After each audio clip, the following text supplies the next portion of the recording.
Hi friends, welcome back to the new vlog. Munna कहती है तो कैसे आप सब, होप कि आप सब ठीक हैं, खुश हैं, अपनी लाइफ में भी अच्छा कर रहे हैं। बसंत पंचमी की आप सबको ढेरों शुभकामनाएं। आज के दिन मैं तो पुआ वगैरह बनाई थी, मगर मैंने इस बार नहीं बनाया। मैं बनाती थी और भगवान को चढ़ाती थी, तो एक्चुअली मैं पूजा कर नहीं सकती थी, तो इसलिए मैंने नहीं बनाया। और आज मैंने बनाया कढ़ी चावल, क्योंकि पीली चीज़ें खाते हैं ना, पीली चीज़ें बनाते पहनते भी हैं, इसलिए मैंने पीली पीली कुर्ती भी पहन ली। और आज का मौसम थोड़ा सा बहुत अलग सा होता है, धूप बहुत तेज़ होती है, हवा चलती है, तो उसी टाइप का कुछ हुआ है मौसम। अभी पहले इतनी ठंड का रोना रो रही थी मैं, अभी तो मौसम अच्छा हो गया और बहुत अच्छा लग रहा है। खुशी हो रही है कि एक खुशनुमा सा मौसम हो गया है। तो पांडे जी निकल गए अपनी ड्यूटी पे, जो जैसा कि वो जाते हैं 3-4 दिन के लिए, तो उसके लिए वो निकल गए। उनको मैंने खिलाया पपाया और कढ़ी चावल बनाया था, वो खिलाया। तो आज सब कुछ पीला पीला, मतलब खाने में भी पीला आइटम था सारा एक सारा, तो वो खा के चले गए। इसके बाद अब मुझे अपना मतलब कुछ एडिटिंग वगैरह का भी काम करना है। पहले हम लोग तो खाना खाएंगे, मम्मी और मैं, हम लोग भी अपना जो जो खाना होगा वो सब खाएंगे पिएंगे। कृषि तो बहुत सुबह ही चला गया, क्योंकि उसको तो अपने स्कूल जाना था। उसका एक पेपर अभी और बाकी था, तो वो अपना पेपर वगैरह दे रहा है। वीडियो बनाना था तो मैंने स्विच ऑफ कर दिया था, मशीन अभी चली रही थी मेरी। सुबह सुबह मैं यहाँ बनाने लग गई कढ़ी और चावल, कढ़ी बड़ी और चावल, क्योंकि पांडे जी को निकलना है बहुत जल्दी, तो इसलिए मैं सुबह सुबह पहले ये बना रही हूँ। और बचपन से सुनती आ रही हूँ कि बसंत पंचमी के दिन पीली चीज़ें खाते हैं, कपड़े भी पीले पहनते हैं। अभी तो मैं नहाई भी नहीं हूँ, पूजा भी मुझे नहीं करनी है। पांडे जी को पूरा खाना खिला के भेजना है और उन्हें जल्दी भी निकलना है, क्योंकि फुल डे उनको सफ़र में ही रहना है। इसलिए मैं उनके लिए कढ़ी चावल बना रही हूँ। कढ़ी चावल भी उनके फेवरेट खानों में से एक है। और मैं यहाँ पे वड़े तल रही हूँ। और जो वड़ा जो होता है ना बेसन का, मैं उसमें हींग वगैरह जीरा वगैरह डाल के और हाथ से पहले उसको बहुत अच्छे से फेंटती हूँ। और सोडा कभी भी यूज़ नहीं करती हूँ बड़ी में। मैं चाहती हूँ वो अपने आप अच्छे से फूले, तो इसके लिए मैं उसे अच्छे से काफ़ी देर तक उसको फेंटती हूँ हाथ से ही। और थोड़े से कटोरी में पानी भर के उसमें एक बूंद डाल के देखती हूँ, अगर ऊपर तैरने लगा तो आप समझ लीजिए कि वड़ा मेरा तैयार है। देखिए किस तरीके से अच्छे से फुला हुआ है। मैं कैमरा थोड़ा नज़दीक करके आपको दिखा रही हूँ। इसकी आवाज़ से ही आपको लग रहा होगा कि ये कितने हल्के हैं और फूले फूले भी हैं अंदर से। मैं भी इसमें दिखाऊंगी कि कितनी जालियाँ भी पड़ी हैं, बहुत अच्छे से जाली पड़ जाती है और फूल भी जाता है अच्छे से। तो इसको जब हम लोग डालते हैं ना कढ़ी में, तो फिर कढ़ी में जाने के बाद बहुत अच्छे से कढ़ी को ये सोख कर लेता है और अंदर बिल्कुल भी गांठ नहीं रहती है, बिल्कुल सॉफ्ट सॉफ्ट रहता है। कढ़ी में मैं ढेर सारा दही डालती हूँ, वो भी घर का जमा हुआ ही दही है। ज़्यादातर तो मैं घर में ही जमा लेती हूँ, तो वही वाली दही थी। और ढेर सारा दही इसलिए कि कढ़ी उससे फटती नहीं है। और उसी का पूरा लिक्विड रेडी करके मैं इसमें डाल देती हूँ। थोड़ा सा बेसन, जितनी क्वांटिटी में आपको कढ़ी बनानी है उसके अकॉर्डिंग ले लीजिए, क्योंकि तो आपको पता ही है कि तुरंत से ही ये गाढ़ा होने लगता है। और ये मेरे पकौड़े हैं, देखिए कितने जालीदार सॉफ्ट स्पंजी बने हैं। एक्चुअली मम्मी को भी मैं ऐसे ही करते देखती थी, बहुत अच्छे से उसको फेंटती थी हाथ से, काफ़ी देर तक पानी में डाल के चेक करती थी कि वो ऊपर आ जाए तो समझ जाओ कि मतलब बिल्कुल रेडी है। और यहाँ मैंने पूरी प्रिपरेशन कर ली है। कढ़ी को लगाने वाली हूँ मैं तड़का, और तड़के में मैं डालती हूँ राई, ज़ीरा, कड़ी पत्ता, हरी मिर्च, लहसुन। मार्केट में आजकल हरा लहसुन भी आ रहा है, तो मैंने वो भी ले लिया है कट करके, और एक साथ सारा कुछ डाल दिया। फिर हरी मिर्ची मैं कम ही डाली हूँ। मैंने आपको कई बार बताया, आजकल हमारे वहाँ जो हरी मिर्ची आ रही है ना, इतनी ज़्यादा तीखी हो रही है, इतनी ज़्यादा कि मैं क्या ही बताऊँ।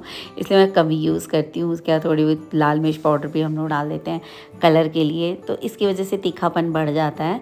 तो यहाँ पे मैंने थोड़ी लाल मिर्च भी डाल दी, और इधर टमाटर वगैरह भी कट करके रख दिया। बहुत लोग ऊपर से भी तड़का लगाते हैं कढ़ी बनने के बाद, तो ऐसा मैं तब करती हूँ जब मेरी कढ़ी ऑलरेडी बनी होती है, और बाद में कभी किसी को मन किया कि चलो शाम को भी बचा है तो खाना है, तो दोबारा से तड़का लगा लेती हूँ। अदरवाइज़ मैं ऐसे ही बनाती हूँ, पहले ही मेरा सारा तड़का लग जाता है, उसके बाद मैं उसमें कढ़ी छौंकती हूँ, और अच्छी बनती है कढ़ी। सारी कुकिंग मम्मी को देख देख कर ही सीखी है। मम्मी बनाती थी, उन्हीं को देख देख करके मैंने सीखा है। और बाद में कुछ जो नई चीज़ें हैं, वो तो जब कभी मुझे ज़रूरत पड़ती है, ये लगता है कि आखिर ये क्या चीज़ है, क्योंकि मैं मास्टर शेफ़ वगैरह बहुत देखती हूँ। इस टाइप के शोज़, जो भी रियलिटी शोज़ होते हैं, मतलब किसी भी चीज़ के रियलिटी शो हों, कुकिंग के ही नहीं, तो मुझे बहुत पसंद है, वो मैं ज़रूर देखती हूँ। और ये लहसुन अदरक और हरी मिर्ची का मैंने पेस्ट भी अलग से बनाया था थोड़ा सा, मतलब इसमें ज़्यादा लहसुन नहीं है तो वो भी मैंने इसमें डाल दिया। तो इसकी वजह से तीखापन कई तरीके से आया। एक तो मैंने कट करके डाला, फिर मैंने पाउडर डाला हरी मिर्ची का, और फिर मैंने ये जो पेस्ट बनाया था। और बस मेरा ये पूरा रेडी हो चुका था। इसमें मैंने कढ़ी का घोल डाल दिया है और इसे धीमी आंच पे मैं पकाऊंगी। जब ये पूरा गर्म हो जाएगा तो मैं फ्लेम को बिल्कुल स्लो कर दूंगी, क्योंकि इसकी वजह से कढ़ी अच्छी बनती है। कढ़ी का मतलब है कढ़ना, यानी ज़्यादा देर तक पकाना धीमी आंच पे, तो वो कढ़ के अच्छी बन के आती है। इसलिए इसे लो फ्लेम पे ही मैं बनाती हूँ। मेरी एक फ्रेंड है, उनके यहाँ से आया है, उनकी लड़की का इंगेजमेंट हुआ है। ये शायद गिफ्ट है, देखो क्या क्या है खोल के, अभी तक तो मैंने देखा नहीं। ग्लास है, ओ माय गॉड, बहुत सुंदर ग्लास है मम्मी, देखिएगा कितनी प्यारी डिजाइनिंग। उसके तांबे से ऊपर स्टील का ग्लास है, ऊपर से तांबे का ऐसे डिजाइन किया हुआ, बहुत प्यारा लग रहा है।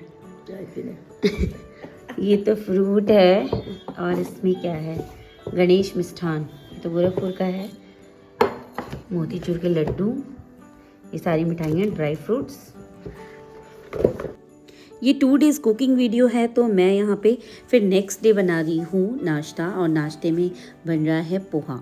तो पोहे में मैं आपको बताती हूँ कि मैं तड़के में क्या क्या डालती हूँ। ये 3 डेज़ कुकिंग वीडियो है, तो मैं बेसिक खाने तो नहीं बट कुछ स्पेशल चीज़ें दिखा रही हूँ जो कि हम लोग बनाते हैं। लाइक इसके पहले कढ़ी देखी आपने, और यहाँ पे मैं बना रही हूँ पोहे। पोहे में मैं तड़के में क्या डालती हूँ ये आपको आज बता देती हूँ। तड़के में मैं राई, ज़ीरा एंड सौंफ, तीनों चीज़ें डालती हूँ। सौंफ का इतना अच्छा फ्लेवर आता है कि मैं आपको क्या बताऊँ। कड़ी पत्ता तो सब लोग ही जानते हैं कि कड़ी पत्ता इसमें पड़ता ही पड़ता है, तो पूरा डिटेल यही है कि हरी मिर्ची, कड़ी पत्ता, ज़ीरा, राई और सौंफ मैं ज़रूर डालती हूँ। उसके बाद से आपका जो भी पड़ता है, हरी मिर्ची, टमाटर भी मैं डालती हूँ।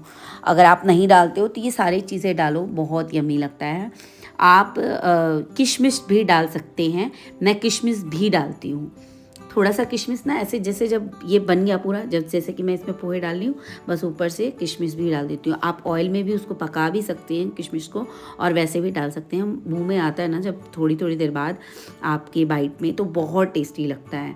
तो मटर की तो बाहर है आजकल, पता ही है, हर चीज़ में मटर पड़ रहा है, और पोहे में मटर तो मतलब भाई वाह, गर्मी में मूंगफली और ठंड में मटर, तो मटर हम लोग डालते हैं इसमें। मैं मूंगफली मटर दोनों नहीं डाल रही हूँ, केवल मैं मटर डाल रही हूँ। एंड ये मेरा पोहा बनके हो चुका है रेडी। अगर आप किशमिश नहीं डाल रहे हो तो थोड़ा सा शुगर और नींबू फेंट करके आपस में उसको भी डाल देते हैं, वो भी बहुत यमी लगता है। कोई चीज़ पूछते हैं तो नहीं खा, कहती है नहीं खाएंगे, और जब हाथ में देते हैं तब खाती है। कैसा लग रहा है पोहा? अच्छा लग रहा है। अच्छा बना है। आजकल ये सुंदर लग रही है बहुत, कान में पहनी है नया नया। स्माइल देखो इसकी।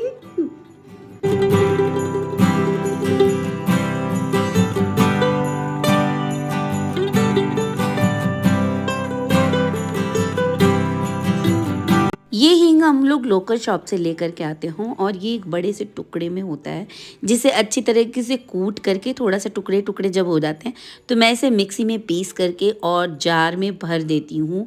ये एकदम प्योर हींग होता है, इसकी महक पूरे घर में, मतलब ये जब आता है ना, जब कागज़ में पैक रहता है पॉलीथीन के अंदर, तो मतलब वो पूरा पैकेट ही महकता है और पूरा घर महक जाता है, वो जहाँ रहता है सबको पता चल जाता है। तो मैं इसे अच्छे से कूट करके और मिक्सी में पीस करके इस तरह से कांच की बोतल में भर करके रख देती हूँ, और दाल में, सब्जी में, सब में जिसमें भी डालना होता है उसमें डाल करके तड़का लगाती हूँ। आंवले का सीज़न भी चल रहा है, और सबसे बेस्ट तरीका है आंवला कंज्यूम करने का कि आंवले की आप फ्रेश चटनी बना लो, जिससे कि आंवले की फ्रेशनेस जो होती है, जैसे आप अचार वगैरह बनाते हो तो उसमें तेल मसाला भी खाना पड़ता है, मगर ये जो चटनी होती है बिल्कुल ग्रीनरी से भरपूर होती है। इसमें ज़रा भी आपको ऑयल कंज्यूम नहीं करना पड़ता है, और बस धनिया डालो, लहसुन की पत्तियाँ डालो, हरी मिर्ची डालो, और हरा आपका जो आंवला है वो तो डालो ही डालो। सबको मिक्स करके एक मस्त चटनी बना दो। थोड़ा सा अदरक डालो तो एक टैंगी फ्लेवर आता है। और अदरक हेल्दी भी होता है। मैं जब भी बोल रही हूँ ना तो मेरे मुंह में पानी आ रहा है। जैसे कि नींबू आप कट करते हो तो मुंह में पानी आता है ना, ठीक वैसे ही आंवले को देखकर भी मुंह में पानी आ रहा है। बिकॉज़ ये चटनी बहुत ही ज़्यादा खाने को चटपटा बना देती है।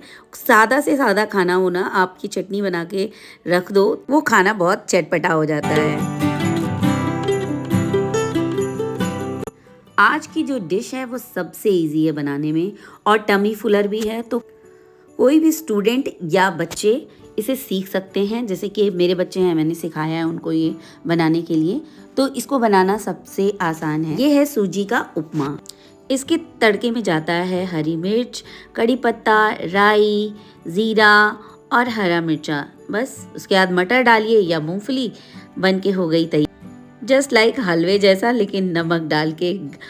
और इसमें कोई भी कैश्यू नट्स नहीं पड़ते हैं, केवल मूंगफली पड़ती है और मटर पड़ता है। तो इस समय तो मटर का भी सीज़न है, तो मटर मूंगफली मैं दोनों ही डाल दे रही हूँ हाँ, लेकिन मैंने इसमें थोड़ी सी गलती की है जो कि मैं अफोर्ड कर सकती हूँ। मैंने सूजी को अलग से नहीं भूना, उसके साथ ही भून दिया। लेकिन अगर कोई नया नया बना रहा है ना, तो उसे सूजी को पहले अलग से भून के निकाल लेना चाहिए। उसके बाद तड़का वड़का लगा के मटर वटर डाल के, प्याज और जो भी है सब चीज़ें हैं डाल के और मिक्स करना चाहिए। मैं इसमें ऊपर से थोड़ा सा देसी घी डाल देती हूँ, टेस्ट इन्हेंस हो जाता है। और नींबू तो ज़रूरी ही ज़रूरी है इसमें।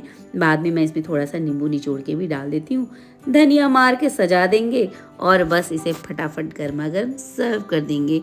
काफ़ी टेस्टी बनता है और पेट एकदम भर जाता है। मम्मी जी आज चाय बना दी है।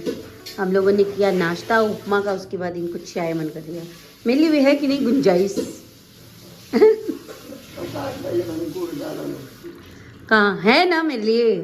ओके, गुड़ डाला, ये है गुड़ डालो।